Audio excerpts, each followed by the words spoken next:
चिदम्बरमठाधीशं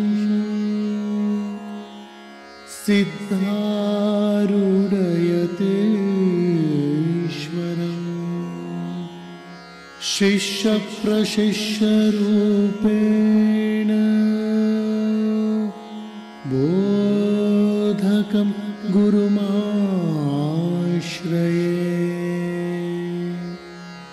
यदङ्घ्रिकमलद्वन्द्वं तापत्रयनिवारणं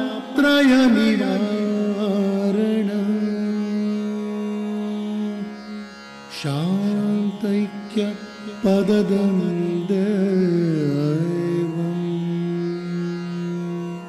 सिद्धारूढमहं भजे सिद्धारूढमहं भजे सिद्धारूढमहं भजे।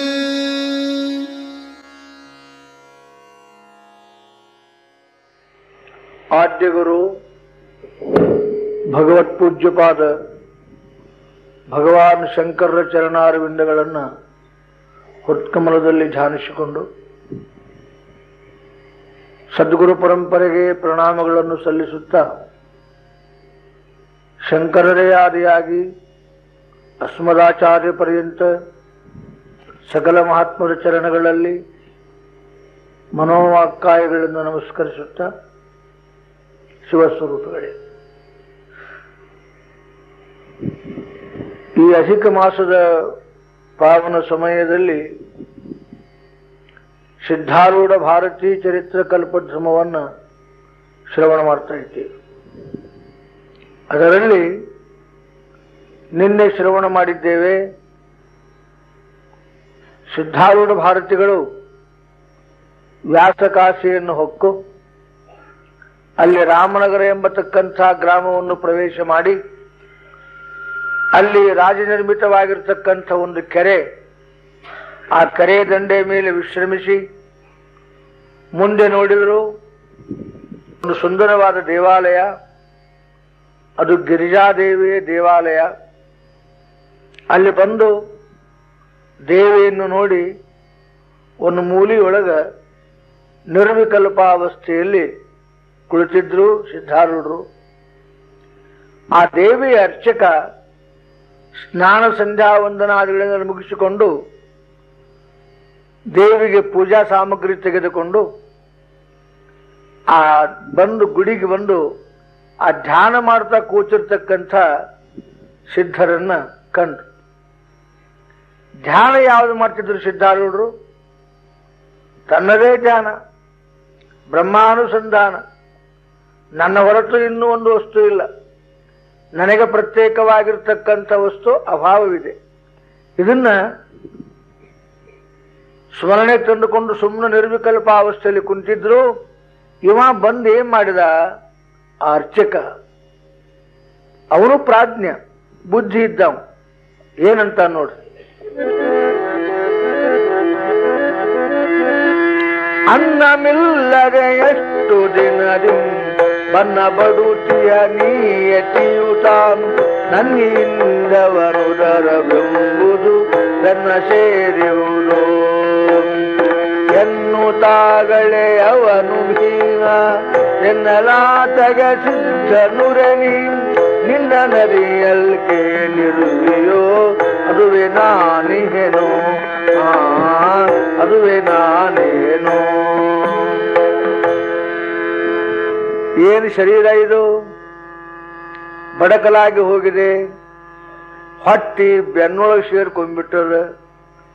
ಎಷ್ಟು ಸೂಟಿಲ್ಲೋ ಏನೋ ಈ ಪುಣ್ಯಾತ್ಮನಿಗೆ. ಇವನು ಮುಖ ನೋಡಿದ್ರೆ ಬ್ರಹ್ಮಜ್ಞಾನಿ, ಇವನು ಸಾಮಾನ್ಯನಲ್ಲ.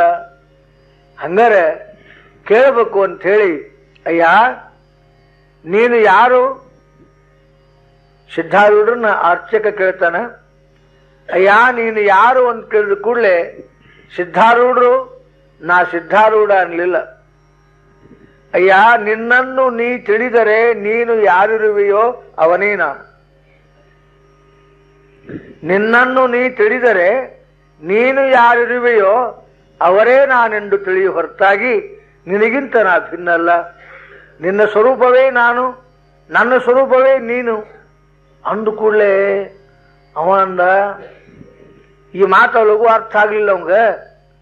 ಮಾರಾಯ ಏನಾರ ಯಾಕಾಗ್ಲಿ, ನಾನರ ನೀನಾಗ್ಲಿ, ನೀನರ ನಾನಾಗ್ಲಿ, ಛೇ ನನಗಂತೂ ಹಸು ತಡ್ಕೊಳ್ಲಿಕ್ಕಾಗವಲ್ದು. ದಿವ್ಸಕ್ಕೆ 2 ಟೈಮ್ ಊಟ ಮಾಡ್ತೀನಿ, ತಡ್ಕೊಳ್ಲಿಕ್ಕಾಗವಲ್ದು. ನೀ ಎಂದು ಊಟ ಮಾಡಿಯೋ ಏನೋ, ನಿನ್ನ ಹೊಟ್ಟಿ ಬೆನ್ನು 2 ಏಕಾಗಿ ಹೋಗ್ಯಾವ ಮಾರಾಯ.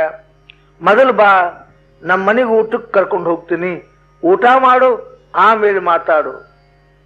ಅದಕ್ಕೆ ಬ್ರಹ್ಮಜ್ಞಾನಿಗಳಿಗೆ ಯಾವತ್ತೂ ರಕ್ಷಣೆ ಕೊಡುವ ಒಂದು ಶಕ್ತಿ ಇರ್ತದೆ. ಆ ಶಕ್ತಿ ಯಾರಿಗೂ ಕಾಣುವುದಿಲ್ಲ. ಶಂಕರ ಭಗವತ್ಪಾದ ಹೇಳ್ಯಾರ, ಯಾವ ಬ್ರಹ್ಮಜ್ಞಾನಿ ಇರ್ತಾನೆ ಅವನ ಸುತ್ತು 64 ಯೋಗಿನಿ ಗಣಗಳು ಅವನ ಯೋಗಕ್ಷೇಮ ನೋಡ್ತಾ ಇರ್ತಾರಂತೆ ಯಾವಾಗಲೂ. ಹಂಗ ಸಿದ್ಧಾರೂಢರಿಗೆ ಹಸಿವೇನೂ ಆಗಿತ್ತು. ಅದು ಪರಿಚಯ ಇಲ್ಲದ ಸ್ಥಾನ, ಎಲ್ಲಿ ಊಟ ಮಾಡಬೇಕೆಂಬುದು ಗೊತ್ತಿಲ್ಲ. ಭಿಕ್ಷೆ ಮಾಡ್ಲಿಕ್ಕೆ ಸಮೀಪ ಯಾವ ಮನೆಗಳಿಲ್ಲ. ಅಂಥದ್ರೊಳಗೆ ಈ ಅರ್ಚಕ ಬಂದು ಮನೆಗೆ ಊಟಕ್ಕೆ ಕರೆದ. ಅಪ್ಪ ಅವರಂದ್ರು, ನೋಡಪ್ಪ ನಡೆಸ್ಕೊಂತ ಅಲ್ಲಿ ತನಕ ಕರ್ಕೊಂಡು ಹೋಗಿ ಅಲ್ಲಿಂದ ಊಟ ಮಾಡಿಸಿ ಬಿಟ್ರೆ ನಿನಗೆಷ್ಟು ಪುಣ್ಯ ಬರ್ತದನೋ ಅದಕ್ಕಿಂತಲೂ ಅಧಿಕವಾದ ಪುಣ್ಯ ನನಗಿದ್ದಲ್ಲೇ ಒಂದು ತುತ್ತು ಅನ್ನ ತಂದು ಕೊಟ್ರೆ ಆಗ್ತದೆ, ತಂದು ಕೊಡು ಅಂದ್ರು. ಅವ ಅಂದ, ಬರೋಬರಿ ನಾನು ಹೋಗಿ ತಗೊಂಡ್ ಬರ್ತೀನಿ ಅಂತೇಳಿ ಆ ಅರ್ಚಕ ಮನೆಗೆ ಹೋಗಿ ಸುಂದರವಾಗಿರ್ತಕ್ಕಂಥ ಭಕ್ಷ್ಯಭೋಜ್ಯಗಳನ್ನ ಕಟ್ಟಿಕೊಂಡು ಬಂದು ಸಿದ್ಧಾರೂಢರನ್ನು ಕರ್ಕೊಂಡು ತಾನೂ ಊಟ ಮಾಡಿದ. ಆ ಸಿದ್ಧಾರೂಢರು ಆ ಗುಡಿಗೆ ಮತ್ತೆ ಯಾರ್ಯಾರು ಬರ್ತಾರೆ ಎಲ್ಲರನ್ನು ಕರೆಯುದು, ನೀವು ಊಟ ಮಾಡ್ರಿ ಅನ್ನೋದು. ಅವ ತಂದದ್ದು ಸ್ವಲ್ಪ, ಬಂದು ಮಂದಿ ಊಟ ಮಾಡಿದ್ದ ಜಾಸ್ತಿ. ಅವರೆಲ್ಲ ಅದು ಇತ್ತು. ಶಿವಾನಂದಪ್ಪ ಅವರು ಅವಾಗ ವೀರನಗೌಡ ಅಂತಿದ್ರು ಅವ್ರಿಗೆ ಮೊದಲ ಹೆಸರು. ಅಕಸ್ಮಾತ್ ಹುಬ್ಬಳ್ಳಿಗೆ ಬಂದ್ರು. ಅಥಣಿ ಮುರುಗೇಂದ್ರ ಸ್ವಾಮಿ ಮಠದೊಳಗೆ 3 ತಿಂಗಳ ನಿಜಗುಣದ ಶಾಸ್ತ್ರ ಹೇಳಿ ಅಲ್ಲಿಂದ ಹುಬ್ಬಳ್ಳಿಗೆ ಬಂದ್ರು. ಹುಬ್ಬಳ್ಳಿಗೆ ಬರುವ ಕಾಲದೊಳಗೆ ಅವ್ರ ಹಿಂದೆ 60 ಜನ ಶಿಷ್ಯರಿದ್ರು. 60 ಜನ ಶಿಷ್ಯರು ರಾತ್ರಿ 12ಕ್ಕೆ ಮಠಕ್ಕೆ ಬಂದ್ರು. ಯಾರೋ ಹೋಗಿ ಸಿದ್ಧಾರೂಢರಿಗೆ ಹೇಳಿದ್ರು, ಯಪ್ಪ ಮನೆಯಾಳ ಈರನಗೌಡ್ರು ಬಂದಾರ. ಹೌದಾ, ಚಲೋ ಆತಪ್ಪ, ಲಗು ಲಗು ಇರ್ಭದ್ರ ಊಟ ಮಾಡ್ಸೋರಿಗೆ ಅಂದ್ರು. ಊಟ ಮಾಡ್ಸು ಅಂತಂದ್ರು. ಎಲ್ಲ ಆಸನ ಗೀಸನ ಹಾಕಿದ್ರು, ಕೂತರು, ಎಲ್ಲ ಆಯ್ತು. ಹಸಿವಾಗಿತ್ತು ಎಲ್ಲರಿಗೂ. ಸಿದ್ಧಾರೂಢರು ಎದ್ದು ಅಡಿಗೆ ಮನೆಗೆ ಹೋದ್ರು. ಇರ್ಭದ್ರಪ್ಪ ಎಲ್ಲರಿಗೂ ಆಗುವಷ್ಟು ಅನ್ನ ಅವೇನೋ ಕೇಳಿದ್ರು. ಇಲ್ಲಪ್ಪ ಒಂದು ಸ್ವಲ್ಪ ಅದ, ಒಂದು ಡಬರಿ ಒಳಗೆ ಎಷ್ಟೊತ್ತಿಗೆ ಅವ್ರ ಕೈಕಾಲು ಮುಖ ತೊಳ್ಕೊಂಬರೋದ್ರೊಳಗನ ಅನ್ನ ಬಸಿತೀನಿ. 24 ತಾಸು ತಯಾರಿರ್ತಿತ್ತು ಅಡಿಗೆ ಸಾಮಾನ. ಲಘುನ ಅನ್ನ ರೆಡಿ ಮಾಡ್ತೀನಿ, ಅವ್ರನ್ನ ಬಂದ್ಬಿಡು ಅಂತ ಹೇಳಿಯಪ್ಪ ಅಂದ ಕೂಡಲೇ ಎಷ್ಟೈತಿ ಅನ್ನ ತೋರಿಸುವುದು. ಒಂದು ಡಬರಿಯಾಗಿತ್ತು. ಹೋಗೋನಿನ 60 ಮಂದಿಗೆ ಇಷ್ಟ ಅನ್ನ ಆಗುದಿಲ್ಲ. ನಕ್ಕರ್ ಯಾರು, ಇನ್ನೂ 60 ಮಂದಿ ಉಂಡ್ರು ಸಾಕಾಗ್ತದಪ್ಪ, ಕರೆದು ಬಿಡು, ಮತ್ತೇನ್ ಮಾಡಕ್ ಹೋಗ್ಬೇಡ. ಅದೊಂದು ಡಬರಿ ಒಳಗಿನ ಅನ್ನ 60 ಮಂದಿ ಊಟ ಮಾಡಿದ್ರು ಅದು ಹಂಗ ಇತ್ತದು. ಯಪ್ಪ 60 ಮಂದಿ ಉಂಡ್ರು ಇಷ್ಟು ಅನ್ನ ಐತ್ ನೋಡಪ್ಪ ಕೂಡ್ಲೆ. ಹಾಕಿದ ಆಟದು ಅನ್ನಪೂರ್ಣ ಆಕೆ ಹ್ಯಾಂಗ ಹಾಕ್ತಾಳ ಅಂತ ಹೇಳಿದ್ರು. ಮರುದಿವಸ ಮುಂಜಾನೆ ವೀರನಗೌಡರು ಸಿದ್ಧಾರೂಢರು ಕೂತರು. ಸಿದ್ಧಾರೂಢರು ಶಿಷ್ಯರು, ಇವರು ಗೃಹಸ್ಥರು, ಇವ್ರಿಗ್ಯಾಕೆ ನಮಸ್ಕಾರ ಮಾಡಬೇಕು ಅಂತ ಹೇಳಿ ಸಿದ್ಧಾರೂಢರಿಗಷ್ಟೇ ನಮಸ್ಕಾರ ಮಾಡಿ ಒಂದಿಬ್ಬರು ಮೂರು ಮಂದಿ ಹೋದದ್ದು ನೋಡಿದ್ರು. ಸಿದ್ಧಾರೂಢರು ನೋಡಿ ಸಿದ್ಧಾರೂಢರು ತಮ್ಮ ಆಸನ ಮೇಲೆ ಇವ್ರನ್ನ ಕೂಡ್ರಿಸಿ, ಇಂದಿನಿಂದ ನೀ ವೀರನಗೌಡಲ್ಲ, ನೀನು ಶಿವಾನಂದಪ್ಪ, ನೀನು ಸಾಮಾನ್ಯ ಅಲ್ಲ ಅಂತ ಹೇಳಿ ಸಿದ್ಧಾರೂಢರು ಉದ್ದಕ ಬಿದ್ರು. ಸಿದ್ಧಾರೂಢರಿಗೆ ಶಿವಾನಂದರು ಉದ್ದಕ ಬಿದ್ರು. ಸಿದ್ಧಾರೂಢರಿಗೆ ಶಿವಾನಂದರಿಗೆ ಶಿವಾನಂದ ಅಂತ ಕರೆದವರು ಸಿದ್ಧಾರೂಢರು. ಅದನ್ನು ಬಹಳ ನೆನಪಿಟ್ಕೋಬೇಕು ನಾವು. ಅದ್ರ ಬಹಳ ಮರಿವಿ ಆಗ್ತೀವಿ. ಅವ್ರಿಗಿಂತ ಇವ್ರು ಹೆಚ್ಚು, ಇವ್ರಿಗಿಂತ ಅವ್ರು ಹೆಚ್ಚು, ಅವ್ರಿಗಿಂತ ಇವ್ರು ಬಲ, ಇವ್ರಿಗಿಂತ ಅವ್ರು ಬಲ. ನಮಗೆ ಜ್ಞಾನನೂ ಇರೋಂಗಿಲ್ಲ, ಭಕ್ತಿನೂ ಇರೋಂಗಿಲ್ಲ, ವಿಚಾರನೂ ಇರೋಂಗಿಲ್ಲ. ಅವ್ರ ಮಹಾತ್ಮರು ಒಂದೇ ಇರ್ತಾರೆ, ನಾವು ಮಾತ್ರ ಅದ್ರೊಳಗೇನೋ ಗಲಾಟೆ ಮಾಡ್ಕೊಳ್ಳಕ್ ಹೋಗ್ತೀವಿ. ಪರುಷಾಸ್ತ್ರ ಇತ್ತು ಸಿದ್ಧಾರೂಢರಿಗೆ. ಪರುಷಾಸ್ತ್ರ ಏನು ಮುಟ್ತಾನ ಅದು ಪರುಷ. ನಿತ್ಯ 10,000 ಮಂದಿ ಊಟ ಮಾಡಿದ್ರು ಅನ್ನ ಸವಿಯದಂತ ಆಶೀರ್ವಾದ ನಾಗಲಿಂಗಪ್ಪನವರು ಅನ್ನಪೂರ್ಣಿಯನ್ನು ಕಟ್ಟಿ ಹೋಗಿದ್ರು ಮಠದೊಳಗೆ. ಸಿದ್ಧಾರೂಢ, ನಿನ್ನ ಮಠದಾಗ ಅನ್ನಪೂರ್ಣ ಕಟ್ತೀನಿ ಬಾ ಅಂತ ಹೇಳಿದ್ರಂತೆ. ಅನ್ನಪೂರ್ಣ ಕಟ್ತೀನಿ ಅಂತ ಹೇಳಿ ಇಲ್ಲಿ ಊರಾಗಿಂದ ಒಬ್ಬ ರಾಮಣ್ಣ ಅನ್ನೋ ಮನೆಗಿಂದ ಬುಚ್ಚಿ ಕಟ್ಕೊಂಡು ಹೋಗಿದ್ರು ನಾಗಲಿಂಗಪ್ಪನವರು. ಆ ಕಬ್ಬಣ ಮಾರೋ ಅಂಗಡಿಯಾಗ ಒಂದು ರಂಟಿ ಕುಳ ತಗೊಂಡಿದ್ರು. ಆ ರಂಟಿ ಕುಳ ತಗೊಂಡು ಬಾವಿ ಕಟ್ಟಿ ಮೇಲಿಟ್ಟು ಅನ್ನನೂ ಆ ಕುಳನೂ ಎರಡೂ ಪೂಜೆ ಮಾಡಿ ಬಾವ್ಯಾಗ ಹಾಕಿದ್ರು. ಸಿದ್ಧಾರೂಢ, ದಿವಸಕ್ಕೆ 10,000 ಮಂದಿ ಊಟ ಮಾಡಿದ್ರು ಅನ್ನ ಸವಿಯುದಿಲ್ಲ ನೋಡಿ, ಇಲ್ಲಿ ಅನ್ನಪೂರ್ಣ ಬಂದ್ಬಿಟ್ಲು ಅಂತ ಹೇಳಿ ಅವೆರಡನ್ನೂ ಬಾವ್ಯಾಗ ಹೋಗಿದ್ರು. ಇವು ರಹಸ್ಯ ವಿಷಯಗಳು. ಮಹಾತ್ಮರ ಲೀಲೆಗಳನ್ನ ನಾವು ಬಹಳ ಅರ್ಥ ಮಾಡಿಕೊಳ್ಳಿಕ್ಕೆ ಹೋಗೋದ್ರಲ್ಲಿನೂ ಅರ್ಥ ಇಲ್ಲ. ಯಾಕಂದ್ರೆ ನಮ್ಮ ಬುದ್ಧಿ ಒಮ್ಮೆ ವಿಕಲ್ಪ ಆಗಿ ಹೋಗ್ತಾ ಇದ್ದಾವೆ. ಅದಕ್ಕೆ ಸೋಮನ ಅವ್ರನ್ನ ಕಂಡು ಕೈ ಮುಗಿದ ಅಷ್ಟೇ ಕೆಲಸ, ಮತ್ತೊಂದೇನು ಮಾಡ್ಲಿಕ್ಕೆ ಬರುವುದಿಲ್ಲ. ಆದ್ದರಿಂದ ಸಿದ್ಧಾರೂಢರು ಬಂದವ್ರನ್ನೆಲ್ಲ ಕರೆದು ಎಲ್ಲಾರನ್ನೂ ಊಟ ಮಾಡಿಸಿದ್ರು.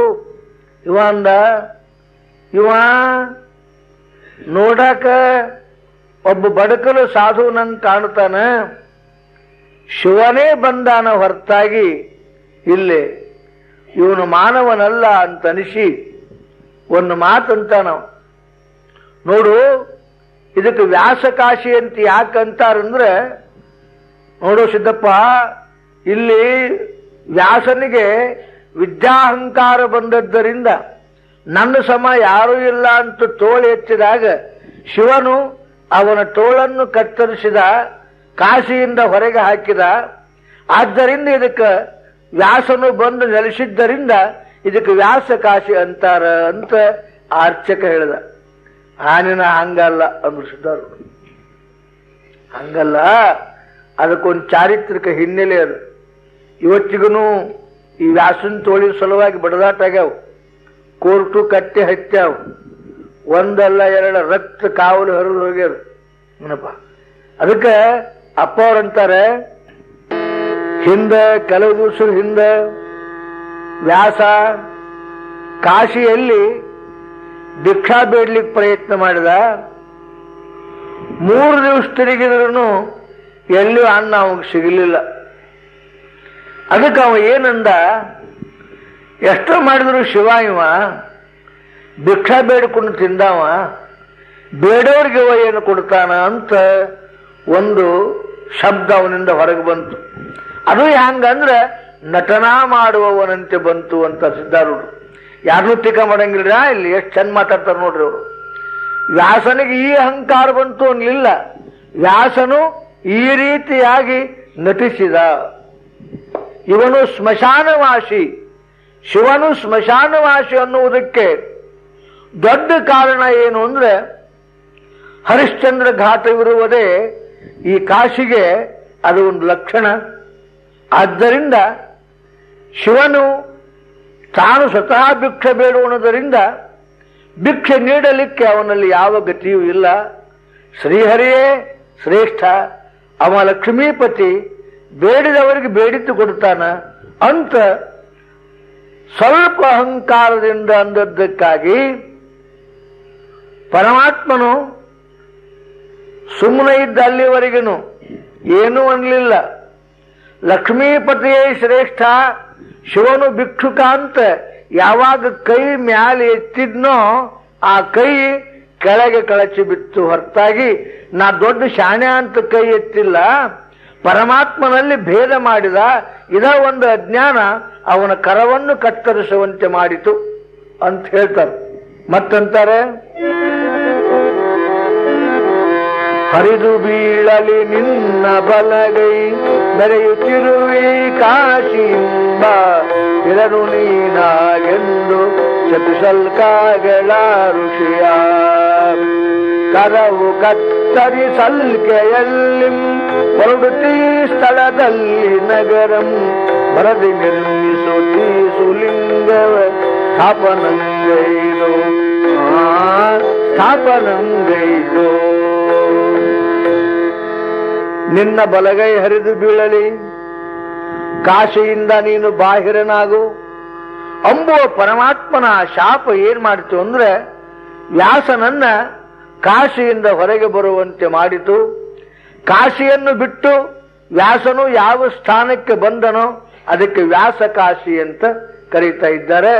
ಅವ ಅಲ್ಲೇನು ಮಾಡಿದ ಅಂದ್ರೆ ಈ ಒಂದು ಅಪರಾಧ ಮಾಡಿದ್ದಕ್ಕಾಗಿ ಪ್ರಾಯಶ್ಚಿತ್ತ ರೂಪವಾಗಿ ಒಂದು ಲಿಂಗವನ್ನು ಸ್ಥಾಪಿಸಿ ಆ ವ್ಯಾಸಲಿಂಗ ಅಂತ ಹೆಸರಿಟ್ಟು ಆ ಸ್ಥಾನವನ್ನ ಪೂಜೆ ಮಾಡ್ತಾ ಮಾಡ್ತಾ ಹೋಗ್ತಿರ್ಲಿಕ್ಕಾಗಿ 12 ವರ್ಷ ಆ ಶಿವನ ಪೂಜೆ ಮಾಡಿದ್ದರಿಂದ ಕತ್ತರಿಸಿ ಹೋದ ಬಲಗೈ ಮತ್ತೆ ಚಿಗಿಯಿತು.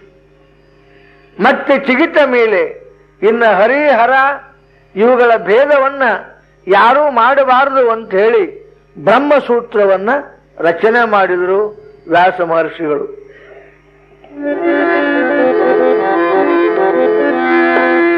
ನೇನು ಶೂರ ಹಿರಣ್ಯ ಕಶ್ಯಪ ತಾನು ಮೃಡನಂ ಸಂಸ್ತುಷಿ ಹರಿ ಹೀನ ತನ್ನರಿ ವಿರೋಧಿಯಾಗಲು ಮರಣ ಒಪ್ಪಿದನು.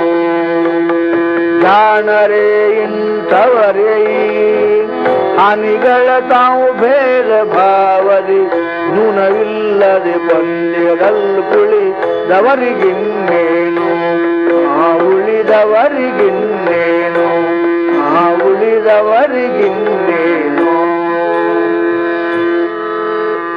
ಈ ಭೇದ ಜ್ಞಾನದಿಂದ ಎಂತೆಂಥವ್ರು ಹಾನಿಯಾಗ್ಯಾರ. ಹಿರಣ್ಯಕಶ್ಯಪ ಸಾಮಾನ್ಯ ಅಲ್ಲ, ತಪಸ್ವಿ, ಶಿವನ ವರ ಪಡೆಕೊಂಡವ, ಬ್ರಹ್ಮನಿಂದ ವರ ಪಡೆದುಕೊಂಡವ. ಇಂಥ ಮಹಾ ದೊಡ್ಡ ತಪಸ್ವಿನೂ ಕೂಡ ಹರಿಯ ಭೇದವನ್ನು ಮಾಡಿದ್ದರಿಂದ ಆ ಹರಿಹರರ ಭೇದ ಹಿರಣ್ಯಕಶ್ಯಪನ ಪ್ರಾಣ ತಗೊಂತು. ಆದ್ದರಿಂದ ದೊಡ್ಡವರಾಗಲಿ ಸಣ್ಣವರಾಗಲಿ ಯಾವ ದೇವತೆಗಳಲ್ಲಿಯೂ ಭೇದ ಮಾಡಬಾರದು ಅನ್ನೋದಕ್ಕೆ ವ್ಯಾಸಕಾಶಿ ಸಾಕ್ಷಿಯಾಗಿದೆ ಎಂದ್ರಪ್ಪವರು. ವ್ಯಾಸಕಾಶಿ ಸಾಕ್ಷಿಯಾಗಿದೆ. ಅದಕ್ಕೊಂದು ದೃಷ್ಟಾಂತ ಕೊಡ್ತಾರಪ್ಪವರು. ಒಬ್ಬನೇ ತಂದೆ ಅನೇಕ ಮಕ್ಕಳು ಇರ್ತಾ ಇದ್ದಾವ. ಒಂದು ದಿವಸ ತಮ್ಮಲ್ಲಿ ಹುಡುಗರು ಬಡದಾಡಕತ್ತಿದ್ರು.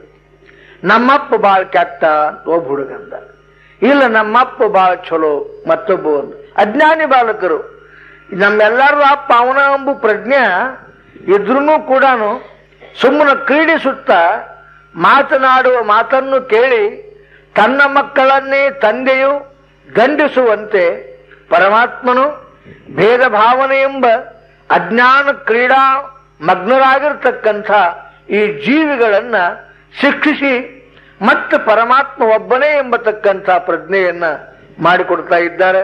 ಆದ್ದರಿಂದ ಪರಮಾತ್ಮನು ಒಬ್ಬನೇ ಇದ್ರೂ ಕೂಡ ನಮ್ಮ ಕಲ್ಪನೆಗಳು ಹಲವಾರು ಬಗೆಯಾಗಿ ಏನ್ ಬಡದಾಡ್ತೀವಿ. ಬೇಡ ಬೇಡ, ನಮ್ಮ ದೇವರಂತ ದೇವರ ಇಲ್ಲ ಅಂತ ಒಬ್ಬವಂತಾನ, ನಮ್ಮ ದೇವರಂತ ದೇವರ ಇಲ್ಲ ಅಂತ ಒಬ್ಬವಂತಾನ, ತಿರುಪತಿಗೆ ಹೋಗು ಬೇಡಿಕೊಂಡದ್ದಾಗ್ತೈತಿ ಅಂತ ಒಬ್ಬವಂತಾನ, ಶ್ರೀಶೈಲಕ್ಕೆ ಹೋಗು ಬೇಡಿಕೊಂಡದ್ದಾಗ್ತೈತಿ ಅಂತ ಒಬ್ಬವಂತಾನ.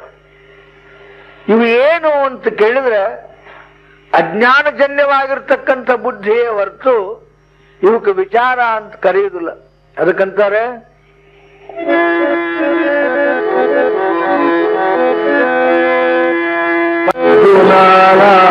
ಕರದ ನಾಮಗಳವಗೆ ಇರಲದೆ ಬರೆಯದೆ ಬರೆ ಭ್ರಮದಿ ದೇವರು ಬೆಳಲೆ ಬೇದವನು ಕರೆದು ಬೇಡವ ಹೊರ್ಮೆಯಾದರು ಮೊರೆಯಲ್ಲಿತ್ತ ದೇವ ನಿಮ್ಮಯ ಬರದೆ ದಂಡಿ ಬನದಕ್ಕೆ ಭೇದವೇ ಬಾಧಕರ ಬಾಧೆ ಎದರಿಂದ ಆಗುತ್ತದೆ? ವೇದ ಜ್ಞಾನವೇ ಬಾಧೆಯನ್ನು ಕೊಡುತ್ತದೆಯೇ ಹೊರತು ಅವೇದ ಜ್ಞಾನ ಎಂದು ಬಾಧೆಯನ್ನು ಕೊಡಲಾರದು. ಅದಕ್ಕೆ ಜ್ಞಾನ ಅಂದ್ರೆ ಎದಕ್ಕನ್ನಬೇಕು ಅಂದ್ರೆ ನಮ್ಮ ಶ್ರುತಿ ಪ್ರಮಾಣ ಕೊಡುತ್ತದೆ. ಅವೇದ ದರ್ಶನಂ ಜ್ಞಾನಂ. ಯಾವುದು ಅವೇದ ದರ್ಶನ ಮಾಡುತ್ತದೆಯೋ ಅದಕ್ಕೆ ಜ್ಞಾನ ಅನ್ನಬೇಕು ಹೊರತು ಯಾವುದು ವೇದ ದರ್ಶನ ಮಾಡುವುದೋ ಅದೆಲ್ಲವೂ ಅಜ್ಞಾನ, ಎಲ್ಲವೂ ಅಜ್ಞಾನ. ಈಗ ಒಬ್ಬ ಕಲಾಕಾರರು ನಮ್ಮ ಶಾಸ್ತ್ರಿಗಳು ಅವರು ಗಣಪತಿ ಮಾಡ್ತಾರೆ. ಗಣಪತಿ ಮಾಡ್ತಾರ, ಅರ್ಲ್ ಹದ ಮಾಡಿಟ್ಟಾರ. ಗಣಪತಿ ಹ್ಯಾಂಗ್ ಮಾಡ್ತಿದ್ರು ಅವರು? ಪಡಿ ಹೆಚ್ಚಿಗೆ ಹಾಕೋದು, ತೆಗೆಯುವುದು, ಸೊಂಡಿ ಕೈ ತಿದ್ದುದು, ಬಣ್ಣ ಕೊಡುದು ಮಾಡ್ರು. ಈಗ ಹುಡುಗರು ಬಂದು ಅಲ್ಲಿ ಕುಂತರು. ಶಾಸ್ತ್ರಿಗಳ ನನಗೊಂದು ಕೃಷ್ಣನ್ ಮಾಡಿಕೊಡ್ರಿ ಅಂತ ಒಂದು ಹುಡುಗ ಹಠ ಮಾಡ್ತ. ಆತು ಅದ ಅರ್ಲ ತಗೊಂಡು ಕೃಷ್ಣನ ಪಡೆ ಹೆಚ್ಚಿನಾಗ ಹಾಕಿ ಆ ಕೃಷ್ಣನ ಮಾಡಿಕೊಡ್ತಾರ. ಆ ಹುಡುಗ ಸ್ವಲ್ಪ ಹೊತ್ತಾಡ್ತು, ಇದು ಬ್ಯಾಡ್ರಿ ನಂಗೆ ಶಿವನ್ ಮಾಡಿಕೊಡ್ರಿ ಅಂತ. ಏನ್ ಕಾಡಕತ್ತೀವ ಮಾರಾಯ, ತುಂಬಾ ಇಲ್ಲಿ. ಆ ಕೃಷ್ಣನ ಮುರಿದು ಜಜ್ಜಿ ಮತ್ತಷ್ಟು ನೀರು ಹಾಕಿ ಅರ್ಲು ಮಾಡಿ ಶಿವನ ಪಡೆ ಹೆಚ್ಚಿನ ಹಾಕ್ತಾರೆ. ಆತು ಶಿವನ ಗೊಂಬಿ ತಗೊಂಡು ಸ್ವಲ್ಪ ಹೊತ್ತು ಆಡ್ತಾ ಹುಡುಗ. ಈಗ ನನಗೆ ಬೇಡ, ಇದು ಬೇಡ ನಮಗೆ, ಮತ್ತೇನ್ ಬೇಕು? ಇಲ್ಲ, ವಿಷ್ಣುನ ಮಾಡಿಕೊಡು. ಆತು ಶಿವನ ಜಜ್ಜಿದ. ಶಿವನ ಜಜ್ಜಿ ನೀರು ಹಾಕಿ ಮತ್ತೆ ಅರ್ಲು ಮಾಡಿ ಮತ್ತು ನಾರಾಯಣನ ಪಡೆ ಹೆಚ್ಚಿನಾಗ ಹಾಕಿ ನಾರಾಯಣ ಮೂರ್ತಿ ಮಾಡಿಕೊಟ್ಟ. ಪಡೆ ಹೆಚ್ಚು ಬದಲಾದವೋ ಮಣ್ಣು ಬದಲಾತೋ? ಮಣ್ಣು ಬದಲಾಗಿಲ್ಲ. ಅದ ಮಣ್ಣ, ಅದನ್ನ ಕುಟ್ಟುದ, ಅದಕ್ಕ ನೀರು ಹಾಕುದು, ಅದನ್ನ ಪಡೆ ಹೆಚ್ಚಿಗೆ ಹಾಕುದು. ಪಡೆ ಹೆಚ್ಚು ಯಾವ ಇದ್ರು ಕೂಡ ಮಣ್ಣು ಹ್ಯಾಂಗ ಒಂದಂಬುದು ಗ್ಯಾರಂಟಿಯೋ, ನಿನಗೆ ಕಾಣುವ ಅನೇಕ ದೇವತೆಗಳ ಭೇದಾಭೇದಗಳು ಅನೇಕ ಕಂಡ್ರೂ ಕೂಡ ಅವೆಲ್ಲವೂ ಆಗಿ ತೋರಿದ ಬ್ರಹ್ಮ ಅದು ಏಕಮೇವ ದ್ವಿತೀಯವಾಗಿದೆ. ಇದನ್ನು ಯಾವ ತಿಳಿತಾನ ಅವ ಈ ಜಗತ್ತಿನಾಗ ಸುಖದಿಂದ ಹೋಗ್ತಾನ. ಮತ್ತಿರಲ್ಲ ಅಂದ್ರೆ ನಮ್ಮ ದೇವರಿಗೆ ಅವ ಹಂಗಂದ, ನಮ್ಮ ದೇವರಿಗೆ ಅವ ಹಿಂಗಂದ, ಮುಂದೆ 3 ತಿಂಗಳಿಗೆ ಸುಟ್ಟುಕೊಂಡು ಸತ್ತ. ಏನಪ್ಪ ನಮ್ಮ ದೇವರಂದ್ರೆ ಬೆಂಕಿ ಅಂತದ್ರು, ತಡ್ಕೊಳ್ಳುವುದಿಲ್ಲಂತ ದೇವರವು ಪಡಾನ ಬಿಗದರ. ಅವನ್ ಯಾವ ದೇವರವು ತೊಂಬ ಇಲ್ಲ ಅವನ್ನ. ನಮ್ಮ ದೇವ್ರು ತಡ್ಕೊಳ್ಳುದಿಲ್ಲ, ನಮ್ಮ ದೇವ್ರು ತಡ್ಕೊಳ್ಳುದಿಲ್ಲ. ಅವಕ್ಕೇನು ಉಪದ್ರ ಹೆಚ್ಚಾಗಿತ್ತು ಅನ್ನೋ ಕೂರಾಕ ಅವಕ್ಕ.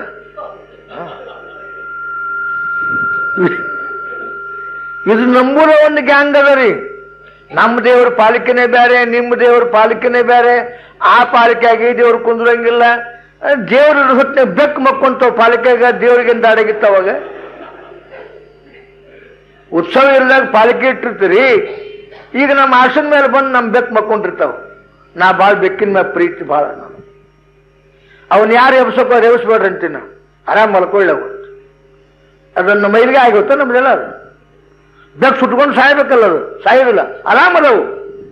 ಹಂಗ ಇವು ಏನು ನಿಮ್ಮ ಕಲ್ಪನೆಗಳು, ನಮ್ಮ ದೇವರು, ನಿಮ್ಮ ದೇವರು, ಆ ದೇವರು, ಈ ದೇವರು, ಇವು ಎಲ್ಲವೂ ಏನನ್ನ ಆಶ್ರಯಿಸಿಕೊಂಡಿದ್ದಾವೆಯೋ ಅದು ಏಕಮೇವ ದ್ವಿತೀಯವಾಗಿದೆ.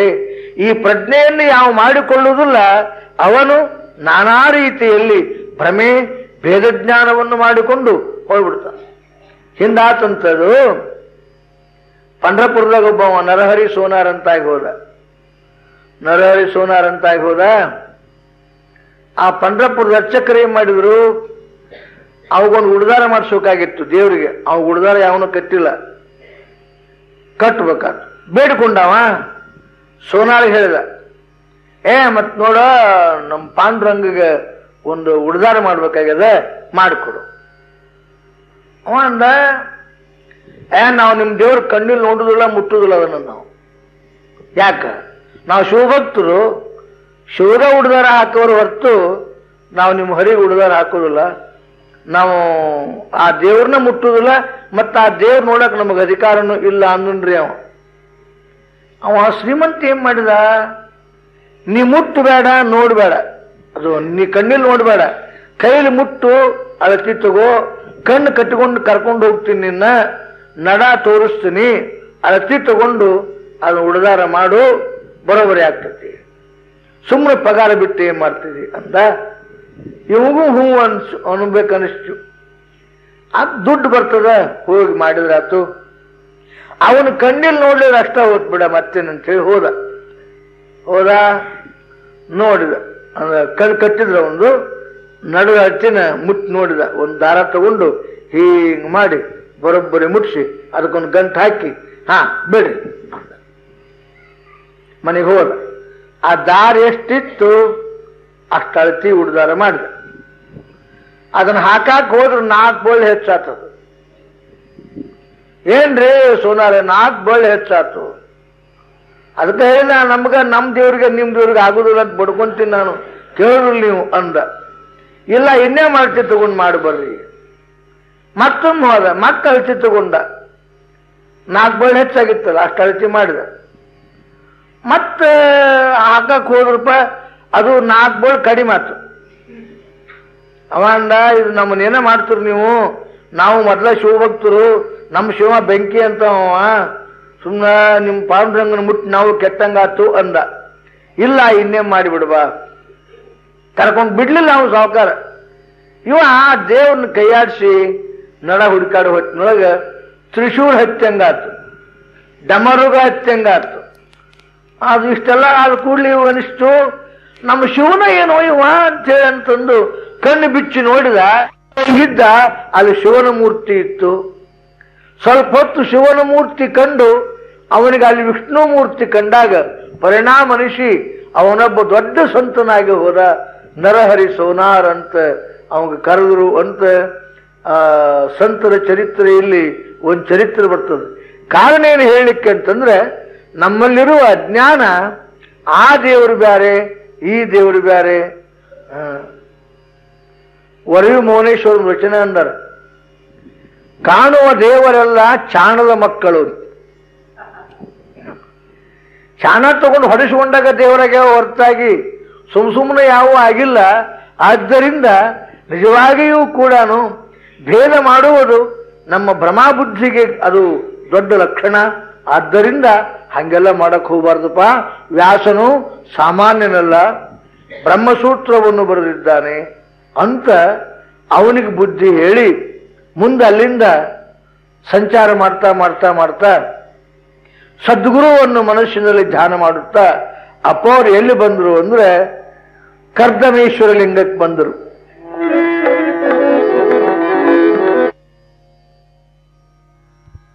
ಜನಕರಾಜನು ವಿರಚಿಸಿದವರ ಕರ್ದಮೇಶನ ವರದಿ ಕಾಣು ಎರಳನೇ ದಿನ ಭೀಮಚಂಡಿಯನೋ ಮೆರೆಯುತ್ತಿಯ ಗಂಧರ್ವ ಸೇನಸು ಸರಸಲಿಂಗವ ನೋಡಿ ಮುಂದಕ್ಕೆ ಬರುತ್ತ ಮಲ್ಲಿಯ ಕಾಕಿ ಶುಕ್ರಸು ಪಶ್ಚಿಮೇಶಾಲೆ ಪಶ್ಚಿಮೇಶಾಲೆ. ಕಾಶಿ ವಿಶಾಲ ಕ್ಷೇತ್ರ, ಎಷ್ಟು ಲಿಂಗದವೋ ಗೊತ್ತಿಲ್ಲ. ಅಲ್ಲಿ ಕರ್ದಮೇಶ್ವರ ಲಿಂಗಕ್ಕೆ ಬಂದ್ರು. ಅಲ್ಲಿಂದ ಭೀಮಲಿಂಗ, ಆಮೇಲೆ ಚಂಡಿ, ಆಮೇಲೆ ಕಾಕಿ, ಶುಕ್ರ, ಪಶ್ಚಿಮೇಶ ಮೊದಲಾಗಿರ್ತಕ್ಕಂಥ ಲಿಂಗಗಳನ್ನು ನೋಡುತ್ತಾ ಅದಕ್ಕೆ ಇದಕ್ಕೆ ಕಾಶಿ ಅಂತಾರ. ಈಗ ಯಾರೋ ಅಷ್ಟು ದೂರ ನೋಡಕ್ ಹೋಗುದಿಲ್ಲ. ಈಗ ಜನಸಂಖ್ಯೆನೂ ಭಾಳ ಆಗಿದ್ರೆ ಮತ್ತು ಕಾಶಿ ಕ್ಷೇತ್ರ ಆಗಿನಂಗೆ ಈಗ ಅದು ಉಳಿದಿಲ್ಲ.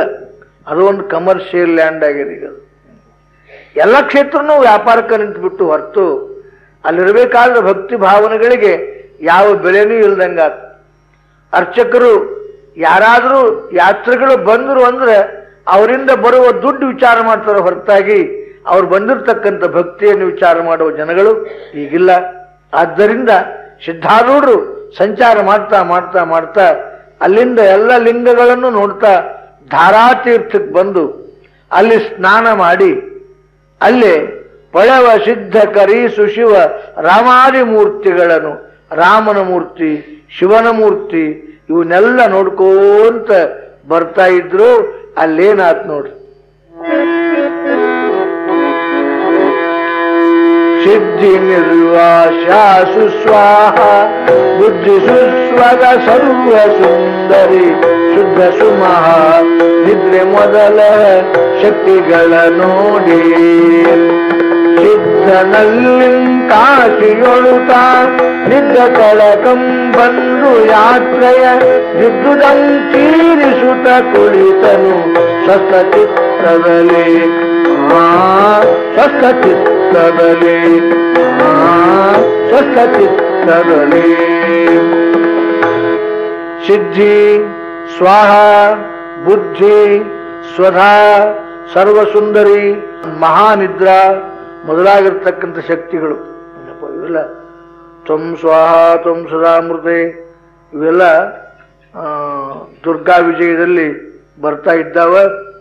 ಸ್ವಾಧಾಮೂರ್ತಿ ಬ್ಯಾರೆ, ಸ್ವಾಹಾಮೂರ್ತಿ ಬ್ಯಾರೆ, ಮಹಾನಿದ್ರಾ, ಮಹಾಕಾಳಿ ಇವೆಲ್ಲ ಮೂರ್ತಿಗಳನ್ನ ನೋಡ್ತಾ ನೋಡ್ತಾ ನೋಡ್ತಾ ಬಂದು ಸಾಕಾತ್ ಅಪ್ಪವ್ರಿಗೆ ಸಾಕಾಗಿ ಎಲ್ಲವೂ ನಾನೇ ಆಗಿ ತೋರಿನ್ ಬಿಡು ಅಂತ ಹೇಳಿ ಸ್ವಸ್ಥದಲ್ಲಿ ಒಂದು ಜಗದೊಳಗೆ ಕೂತರು.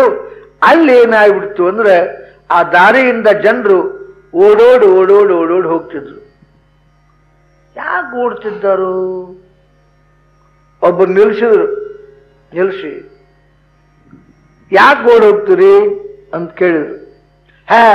ನಿನಗೆ ಗೊತ್ತೇ ಇಲ್ಲ, ಇಲ್ಲಿ ಅನ್ನಪೂರ್ಣ ಗುಡಿಯಾಗ ಪ್ರಸ್ತಾವ ಮಾಡ್ಯಾರ, ಊಟಕ್ಕೆ ನಡೆದದ, ಅದಕ್ಕೆ ತಡ ಆಗಿ ಹೋದ್ರೆ ಸಿಕ್ಕಿತು, ಸಿಗ್ಲಿಕ್ಕಿಲ್ಲ, ಅದಕ್ಕೆ ಓಡ್ ಹೊಂಟೀವಿ, ನೀನು ಬಾ ಕುಂತಿಯಲ್ಲ ಅಂದೊಬ್ಬ.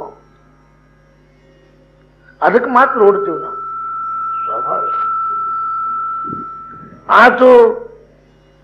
ಬಳಿಕ ಮಹಾಪಥದಿಂದ ಹೋಗುತ್ತ ಪಲವು ಬ್ರಾಹ್ಮಣರ್ ಅನ್ನಪೂರ್ಣೆಯ ಪೊಳವ ಛತ್ರದೆ ಮಾಲ ಪೂವ ಪ್ರಸ್ಥಮಾಗಿರಲು ಗಳಿರನಲ್ಲಿಗ ಭೋಜನಕ್ಕ ಒಲೆದು ಹೋಗುವವೆನುತ ತಾವು ತಮ್ಮೊಳಗೆ ಮಾತನಾಡುತ್ತಿರಲದನು ಸಿದ್ಧನುರೆ ಕೇಳಿ.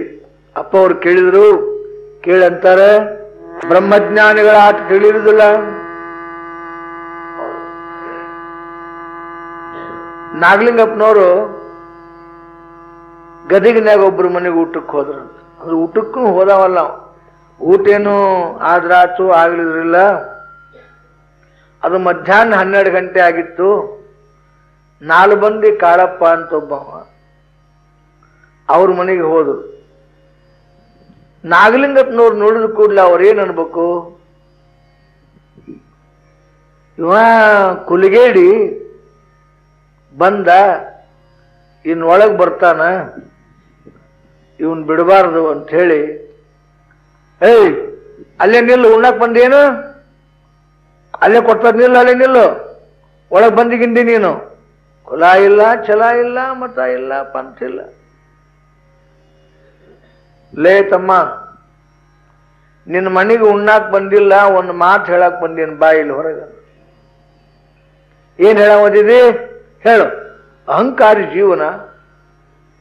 ಅವಾಗಂದ್ರಂತ ಅಪ್ಪವರು, ನಾಳೆ ಮಧ್ಯಾಹ್ನದೊಳಗಾಗಿ ನಿನ್ನ ಮಗಳನ್ನ ಆಕಿ ಯಾರನ್ನ ಇಚ್ಛಾ ಮಾಡ್ತಾಳೆ ಅವ್ರಿಗೆ ಕೊಟ್ಟು ಲಗ್ನ ಮಾಡು, ಕುಲ ನೋಡ್ಬೇಡ, ಇದನ್ನ ಹೇಳಕ್ ಬಂದೀನಿ ಅಂದ್ರು. ಶಾಣೆ ಆಗಿ ಹೋಗು, ನಾವು ಮಡಿವಂತರದೀವಿ, ಕುಲವಂತರದೀವಿ, ನಾವೇನ್ ತುತ್ತು ಕಪಾಳದಾಗ ಇಡುದಿಲ್ಲ, ದೊಡ್ಡ ಶಾಣೆ ಆಗಿ ಹೇಳಕ್ ಬಂದ. ನಡಿ ನಡಿ ಹೊಕ್ಕಿನಿ, ನಾಳೆ ನಿನ್ನ ಮಗಳು ಹಾಳ ಮೇಲೆ ಮರಗಬೇಡ ಅಂತ ಹೇಳಿದ್ರು ಅಪ್ಪ ಅವ್ರ ಮಟ್ಟ. ಅವ್ರ ಮುಂದೆ ದೊಡ್ಡ ಶಾಣೆ ಆಗ್ಯಾನ ಅಂದರು. ಬೆಳಗಾಗುದ್ರಾಗ ಅವನ ಮಗಳು ಒಬ್ಬ ಕುರುಬರು ಹುಡುಗನ್ ಕರ್ಕೊಂಡು ಹೋಗ್ಬಿಟ್ಲಕ್ಕೆ, ಕುಂತಿ ಮಡಿ. ಏನ್ ಮಾಡೋ, ಅದಕ್ಕೆ ಜ್ಞಾನಿಗಳು ಯಾಕೆ ಬಂದಿರ್ತಾರೋ ಏನೋ, ಯಾಕೆ ಮಾತಾಡ್ತಾರೋ ಏನೋ, ಅವರ ಹಾವಭಾವಗಳಲ್ಲಿ ಏನ್ ತುಂಬಿರ್ತದೆ ಏನೋ ಒಟ್ಟು ಗೊತ್ತಾಗುದಿಲ್ಲ, ಇಷ್ಟು ಮಾತ್ರ ಖರೆ. ಅದಕ್ಕೆ ಅಪ್ಪ ಅವರು 7-8 ದಿವಸ ಊಟಿರ್ಲಿಲ್ಲ, ಹೊಟ್ಟೆ ಹಸಿವಾಗಿತ್ತು. ಮತ್ ಪ್ರಸ್ಥಾನ ಮಾಡ್ತಾರಪ್ಪ ಅಂದಮೇಲೆ ಅಲ್ಲಿ ಹೋಗ್ಬೇಕು ಅಂತ ಹೇಳಿ ಹೋದ್. ಇವನ ಆಕಾರ ನೋಡಿದ್ರು ಅವರು ವಿಪ್ರರು. ಒಬ್ಬ ಒಂದ ಸರೇಂದ್ಕ ಶೂದ್ರ ಪಂಚ ಕೂಡ್ಲಿಕ್ಕೆ ಬಂದ ಗೊತ್ತಾಗೋದಿಲ್ಲ ಯಾರು ಏನು, ಮ್ಯಾಲೆ ಯಾವುದು ಕೆಳಗೆ ಯಾವುದು ಅವು ಅದಾವಂತ್ರಿ. ಒಂದಿಷ್ಟು ಮಂದಿ ಮ್ಯಾಲೆ ಹುಟ್ಟಾರಂತವ್ರು, ಅದು ಹ್ಯಾಂಗ್ ಹುಟ್ಟಾರ ಗೊತ್ತಿಲ್ಲ ನಮಗ. ಅಂದ್ರೆ ಅದು ಹುಟ್ಟು ಮಾತ್ರ ಒಂದಿಷ್ಟು ಗ್ಯಾರಂಟಿ ಅದ. ಒಂದಿಷ್ಟು ಮಂದಿ ಕೆಳಗೆ ಹುಟ್ಟಿದವ್ರದ, ಅದ್ರಾಗ ಒಂದಿಷ್ಟು ಮಂದಿ ಎಷ್ಟು ಚಂದ ಮಾತಾಡ್ತಾರಂದ್ರಪ್ಪ. ಮ್ಯಾಲೆ ಹರಿಯುವುದು ಮ್ಯಾಗ ಹರಿಬೇಕು, ಕೆಳಗೆ ಹರಿಯುವುದು ಕೆಳಗ ಹರಿಬೇಕು, ಎರಡು ಕೂಡ ಹರ್ಕೊಂಡು ಹಾಳಾಕ. ತತ್ವಜ್ಞಾನಿಗಳ ಮಹಾತ್ಮರನ್ನು ನೋಡ್ಬೇಕಲ್ಲ, ಹಿಂಗ್ಯಾಕೆ ಹೋಗ್ತದೆ ಗೊತ್ತಾಗೋದಿಲ್ಲ. ಶೂದ್ರ ನೀನು, ಆ ಜಂಡ ಹಾದಾಡು ಕಟ್ಟಿ ಬಿಡು, ಮತ್ ನಿನ್ ಮುಟ್ಟಿಗಿಟ್ಟಾರು ಕೆಳಗೆ ಕೂಡ್ರು ಕಟ್ಟಿ ಕೆಳಗೆ. ಆ ಕಟ್ಟಿ ಕೆಳಗೆ ಒಬ್ಬ ಒಂದು ಇಲಿ ಒಗದ. ಸಿದ್ಧಾರೂಢ್ರಿ ನಕ್ಕರು. ಸಿದ್ಧಾರೂಢ್ರು, ಅಪ್ಪ ಕೆಳಗ್ ಕುಂತರು ಬಾಯಿಂದ ಉಣ್ಣುದ, ಮ್ಯಾಲೆ ಕುಂತರು ಬಾಯಿಂದ ಉಣ್ಣು. ಯಾವ ಗಂಡಸು ಮಾತಾಡೋ ಇದನ್ನ? ತಕ್ಷಣಕ್ಕೆ ಹೆಂಗ್ ವಿಚಾರ ನೋಡ್ರಿ. ಏನ್ ಮ್ಯಾಲೆ ಕುಂತ ನೆತ್ತಗಿಂದ ಹಾಕುಂತಾನ? ಇಲ್ಲ, ಯಾರು ಮುಂದಿನ ಹೇಳುದು. ಅದಕ್ಕೆ ಕೆಳಗ್ ಕುಂತರು ಬಾಯೊಳಗೆ ಊಟ ಮಾಡ್ಬೇಕಪ್ಪ, ಮ್ಯಾಲೆ ಕುಂತರು ಬಾಯೊಳಗೆ ಊಟ ಮಾಡ್ಬೇಕು. ಎಲ್ಲೇನು ವೈಶ್ವಾನರ ತೃಪ್ತಿ ಆದ್ರೆ ಸಾಕು, ಹಾಕ್ರಿ ಅಂದ್ರು. ಪರಮ ಸಿದ್ಧನು ಬಳಿಕ ಮಲ್ಲೆಯ ಅರುಷದಿಂದ ಕೂಟುಟ ಇರುವ ಮುಸುರಿಯ ಎಲೆಯನಲ್ಲಿಯೇ ಬಿಟ್ಟು ಕೊರಡಲ್ಕೆ ಹರಿಯುಟದನಾವಿಪ್ರನವನಂ ಬರದಿ ತಿಳಿದಳೆಯುತ್ತ ನೀನು ಬಿರುವೆಲೆಯ ನಿಮ್ಮಪ್ಪ ತೆಗೆವನು ಎಂದು ತಾಡಿಸಲು, ಎಂದು ತಾಡಿಸಲು. ಉಂಡ್ರಪ್ಪ ಅವರು ಬ್ರಹ್ಮಜ್ಞಾನಿ, ಅವನಿಗೆ ಯಾವ ಸಂಕಲ್ಪ ವಿಕಲ್ಪಗಳಿಲ್ಲ. ಆ ಊಟ ಮಾಡಿದ ಎಲಿನ ಅಲ್ಲೇ ಬಿಟ್ಟು ಸಿದ್ಧಾರೂಢರು ನೀರು ಕುಡಿಯಕ್ಕೆ ಎದ್ರು. ನೀರು ಕುಡಿಯಕ್ಕೆ ಎದ್ದು ಕೂಡ್ಲೆ ಒಬ್ಬ ವಿಪ್ರ ಓಡ್ ಹೋಗಿ ಅವನು ಹಿಡಿದ. ಈಗೆಲ್ಲೊತ್ತು ಮಡಿ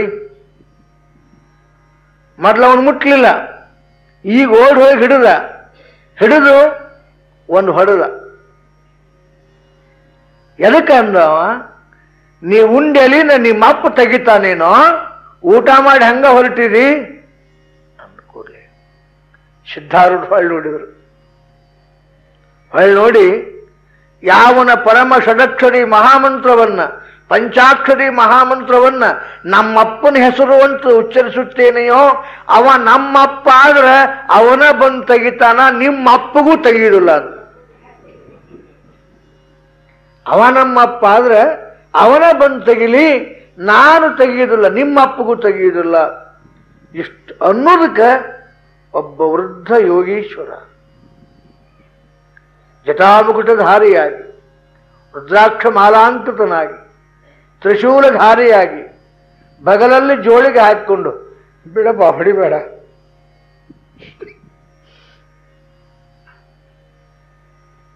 ಸಿದ್ಧ ಹೊಡಿಬೇಡ ಬಿಡು ಒಂದು ಪರಮಾತ್ಮ.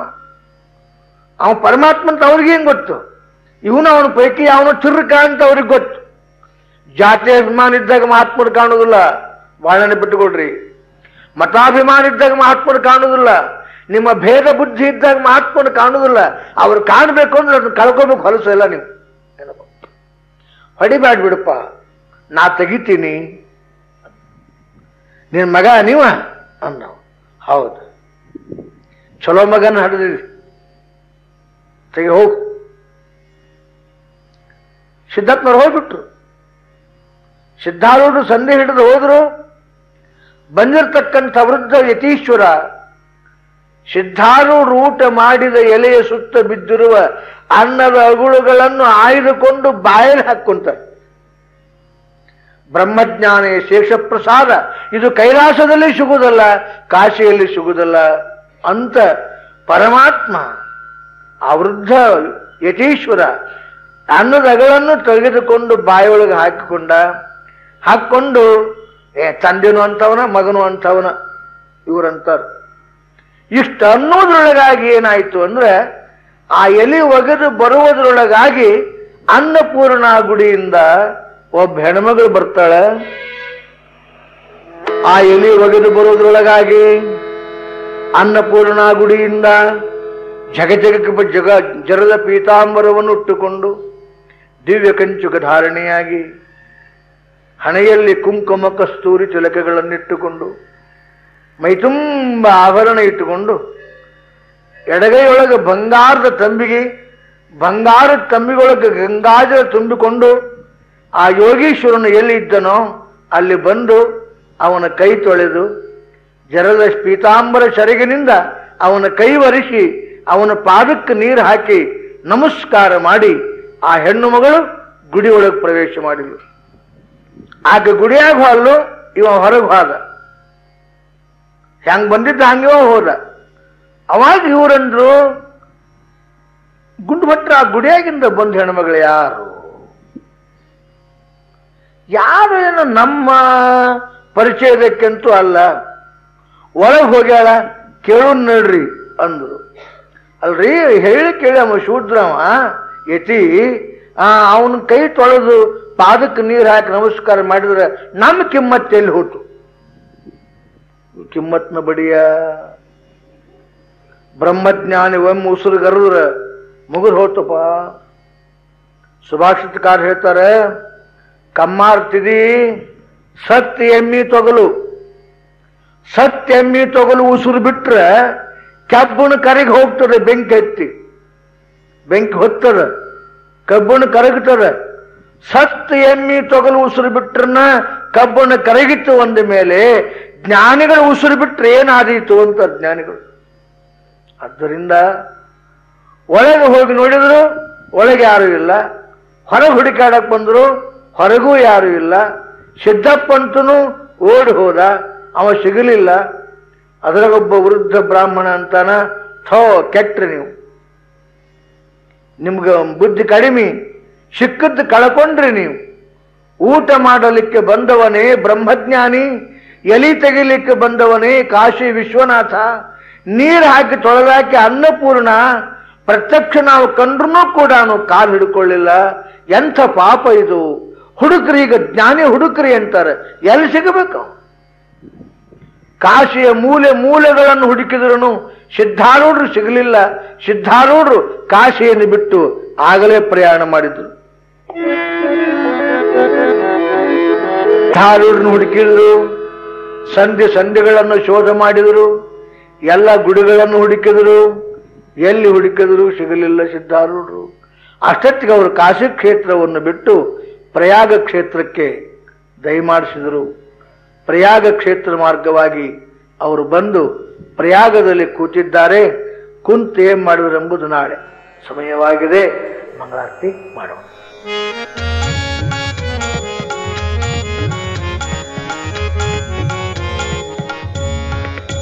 ಗುರುರಾಜ ಸಿದ್ಧಾರೂಢ ಸಮರ್ಥ ಬೆಳಗುವೆ ಆರತಿಯ, ಗುರುವರ ಬೆಳಗುವೆ ಆರತಿಯ. ಗುರುರಾಜ ಸಿದ್ಧಾರೂಢ ಸಮರ್ಥ ಬೆಳಗುವೆ ಆರತಿಯ, ಗುರುವರ ಬೆಳಗುವೆ ಆರತಿಯ. ಮೋಕ್ಷಾಪೇಕ್ಷೆಗೆ ತತ್ವಂ ಪದದ ಅರ್ಥವ ಬೋಧಿಸಿದಿ, ಗುರುವರ ಅರ್ಥವ ಬೋಧಿಸಿದಿ. ಮೋಕ್ಷಾವಾಹನ ಶಂಕರನ ಮೋಚಾರವ ಮಾಡಿಸಿದೆ, ಗುರುವರೋಚಾರವ ಮಾಡಿಸಿದೆ.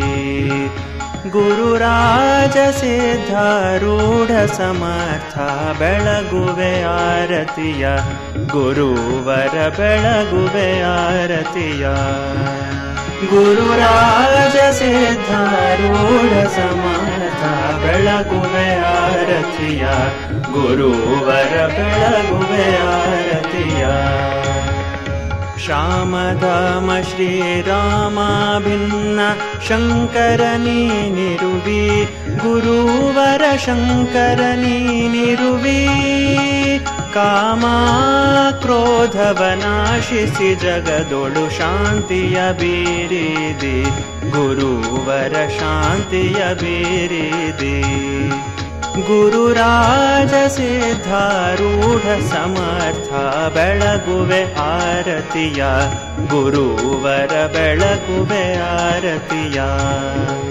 ಗುರುರಾಜ ಸಿದ್ಧಾರೂಢ ಸಮರ್ಥ ಬೆಳಗುವೆ ಆರತಿಯ ಗುರುವರ ಬೆಳಗುವೆ ಆರತಿಯ ಚರಣ ಭಜಕರ ದುರಿತ ವೃಂದವ ತ್ವರಿತದಿ ನಾಶಿಸಿದಿ ಗುರುವರ ತ್ವರಿತದಿ ನಾಶಿಸಿದಿ